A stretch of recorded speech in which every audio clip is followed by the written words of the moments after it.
Good morning. This is Richard from the Kagalipura forests, Bangalore, India. This video is to empower and to inspire you. You and I are so powerful that we can transform all the problems in the world in 1 second.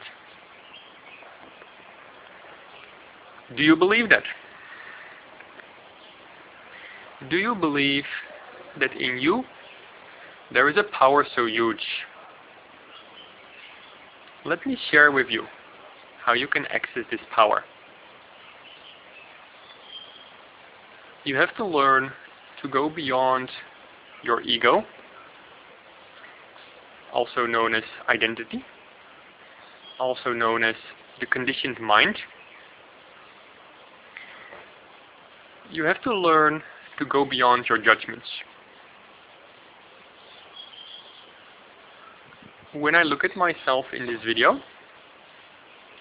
my conditioned mind will say,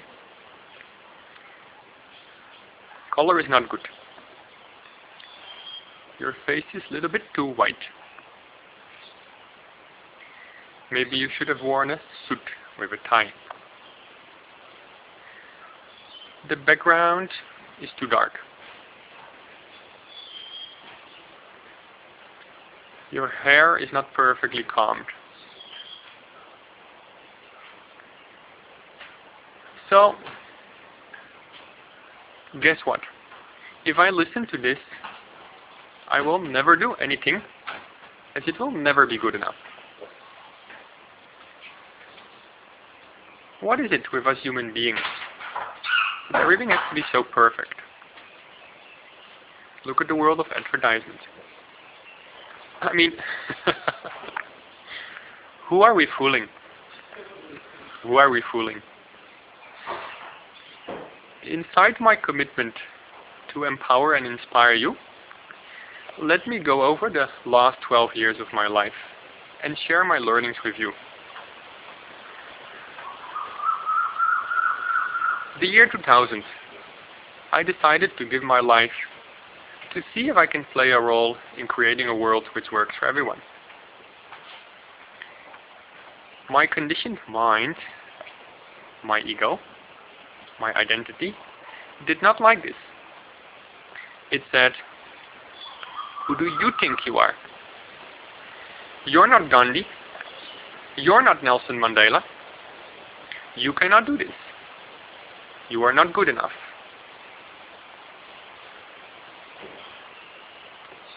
Lesson number 1.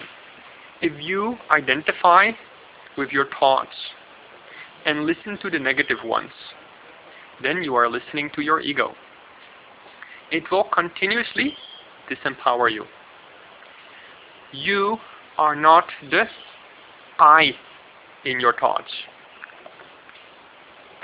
And I am not the you in your thoughts. Learn to laugh at your thoughts. Then you will have fun all day long.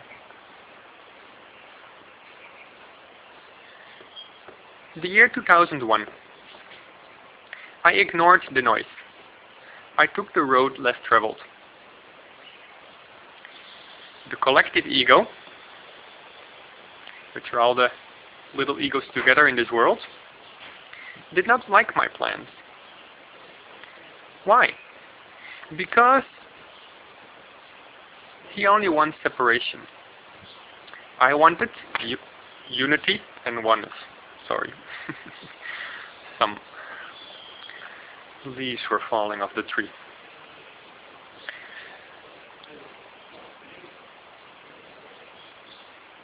I wanted unity and oneness. He only wants fear. I want ongoing experience of love and joy, enjoying life, minute to minute.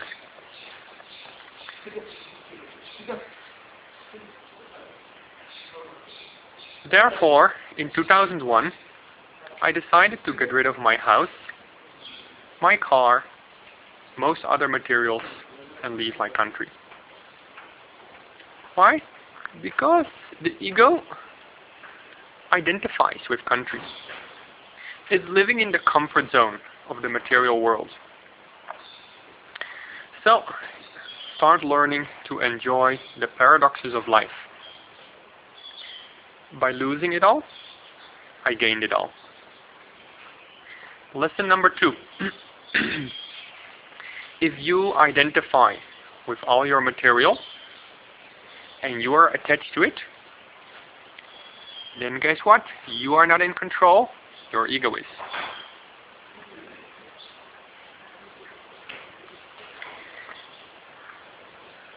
I started traveling around the world. First stop, New York. It was September 2001. I was staying at the Marriott Hotel, which is under the World Trade Center. And I planned to stay in New York till September 18th. You know where I'm going. There is a power so huge which got me out of there way before September 11th.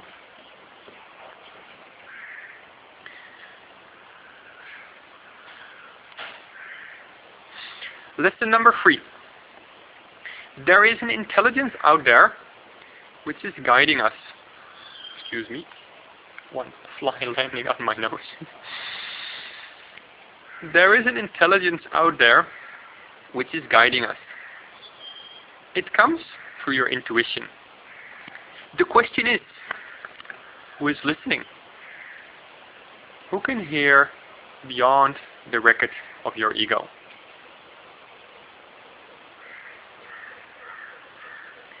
The year 2003. The collective ego falsely accused me and threw me in jail. Next, it hit me where it hurts. Yes, you're right, in the nuts. Twice. This power so huge supported me to forgive all involved. Being locked up in jail, I started to write a future for the year 2015. While writing this future, I experienced moments of profound bliss. Lesson number 4. Difficult circumstances do not define who you are. You do. Are you a victim? Or are you going to claim your power? Choose your thoughts. Choose wisely. Then, some egos threatened to kill me. I left my country to live in India. This power so huge told me, go back. Face this ultimate fear of death. Lesson number 5. Attachment to life is the biggest stop in you living your life fully. You have to confront this fear. You have to die early in life. Die early, come back, then play the game fully. How? I will tell you more in lesson number 7. The year 2007. The collective ego took all our money for 5 long years. This included money of our best friends and our family. This power so huge taught me that my value and who I am has nothing to do with money. Lesson number 6. Break your ego's identification with money. You are not your bank balance.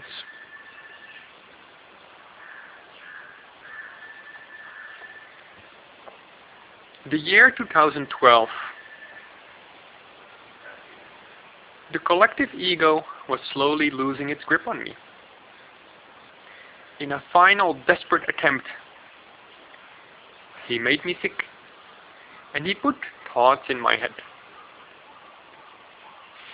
I woke up in the middle of the night, and my thoughts were telling me, "You're having a heart attack. You're gonna die." I actually made my final will.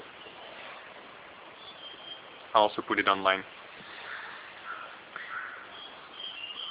because I made it with some videos, some free videos. This power so huge told me lesson number 7. Do not identify with your body. You are eternal spirit. Death of the physical body is not the end. Be with your fear and act anyway. Your spirit is immortal.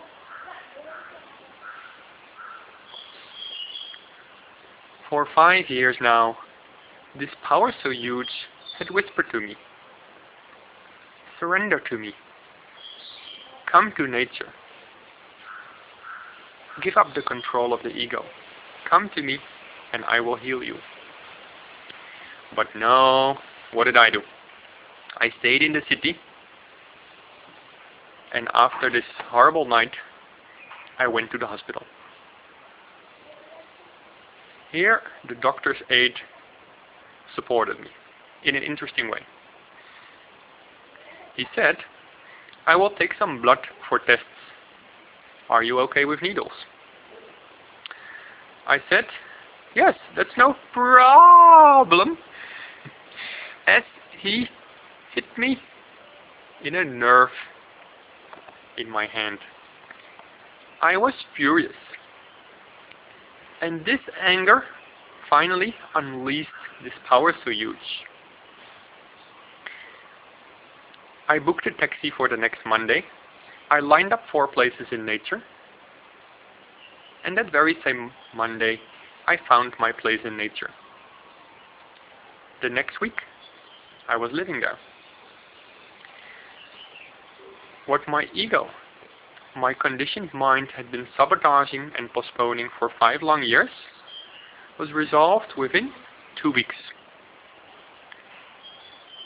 It only took this power so huge 2 weeks.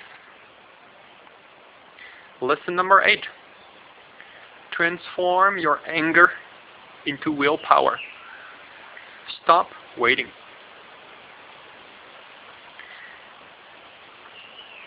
In 2012, I learned about the egoic thoughts which has been stopping me. This is not the right time. There is no budget to move to nature. You have already taken on too much debt. It would be irresponsible. All these thoughts were sabotaging an inner wisdom of what to do. The fear of not knowing how it would all work out had stopped me for 5 years from taking the right step.